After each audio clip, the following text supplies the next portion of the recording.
Fendar's Legacy, Chapter 9. Sire, Fendar greeted, bowing down towards King Stephen. Wandrar stood next to Fendar regally, his hand resting on top of the walking stick. It was the next morning, and they were gathered in the reception hall.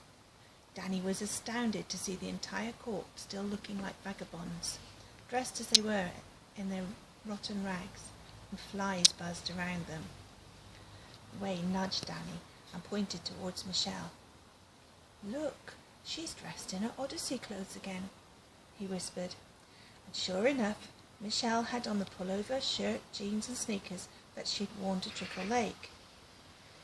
She must have put them on because they aren't affected by the latest sign, Danny observed. "How long will this tiresome game go on?" the king asked, looking less king-like in his tattered robe. "Until you allow the Mauritians to worship freely," Fendar stated. He clasped his hands in front of him like a father whose patience is wearing thin. "What is your answer?" "I thought working in the mines was answer enough," King Stephen said. "Then you are still unmoved?" Fendar asked. "I will not accede to your demands, if that's what you mean. But I have demands of my own, including longer work hours. I see now that I've been far too permissive with the Mauritians." Fendar lowered his head. "So be it." Danny knew, though he wasn't sure how he knew, that it was time for him to speak once more. He stepped forward and said, "The glory of Palatia will fade before your eyes. As a sign of the power of the unseen one, your beauty will shrivel and itch and burn." Wandrar then banged the bottom of the walking stick on the ground 3 times.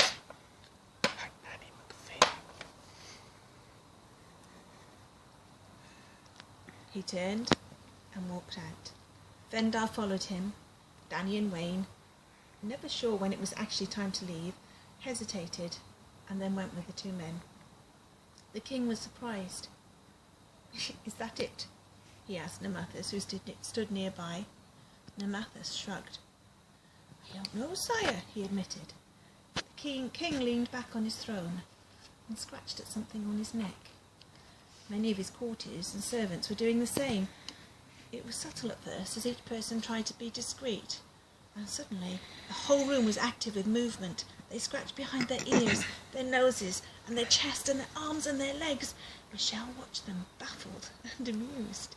She would have laughed if a woman hadn't suddenly screamed. She was pointing at the man standing next to her face. His face was covered with pink and purple blotches. Everyone in the crowd turned to one another as shouts and cries rose up. Something terrible was happening. They scratched until their skin was painfully red. "Namathas, do something!" the king shouted as he dug into his own flesh. Namathas stepped forward, and after shouting words Michelle didn't understand, he waved his arms, and whatever he had hoped to accomplish had no effect. Michelle stepped back towards the wall as people stumbled and fell past her. Most were clawing for the door, hoping to escape somehow. Michelle looked down at her own hands and arms, but no blotches appeared. And apart from feeling itchy out of sympathy for everyone around her, she didn't suffer from this latest sign. "I must be immune," she said softly, which was exactly what she said the night before when she discovered that her Odyssey clothes were unaffected. "Somebody do something!" the king commanded. He'd fallen to his knees in front of the throne and scratched at his chest and legs while he rubbed his back against the armrest. For Wayne, the ride back to the Promised Land was comic. He couldn't help but giggle at the people in the street as they went through wild contortions to deal with their itching. For Danny, though, it was horrifying to watch. He prayed that this time King Stephen would give in. In his heart, though, he knew that it was going to get worse. A lot worse. Danny also worried about Michelle. Was she afflicted with a skin disease, or was she safe? Wayne seemed to be thinking about the same thing. "I'd love to see Michelle squirming like that," he chuckled as he jabbed an elbow in Danny's side. Danny pushed him away. "Oh, grow up, will you?"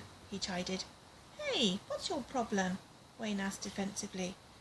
It's not funny, Danny explained. This is a serious business. Wayne scowled at his brother and pouted for the rest of the ride. Redmond and the rest of the elders met their wagon at the gates of the Promised Land, and they wanted to have a meeting right away, Redmond said. Fender agreed. Danny was prepared to go with them, but Fender stopped him. He pulled both boys close and whispered, "You don't have to come. This was going to be a long and boring argument, just like the others. They're going to complain about how hard they have to work and how it's all my fault and how they wish I would leave things alone." "And what are you going to tell them?" Danny asked. "Well, I'm going to explain that freedom is never free. It must be bought with a sacrifice and sometimes great pain." "But what if they don't want freedom?" Danny asked. "The desire to be free rests deep within the hearts of all men and women, and sometimes, however, that desire is lulled to sleep, and it's my job to waken it again.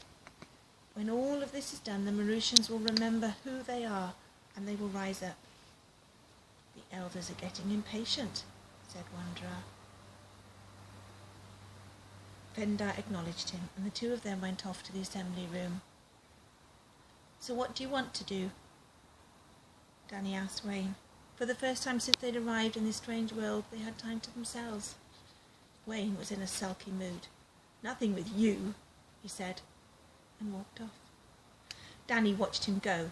He thought about following him to talk about what was wrong. Something more pressing occupied Danny's mind. He looked around and made his way towards Murick. End of chapter 9.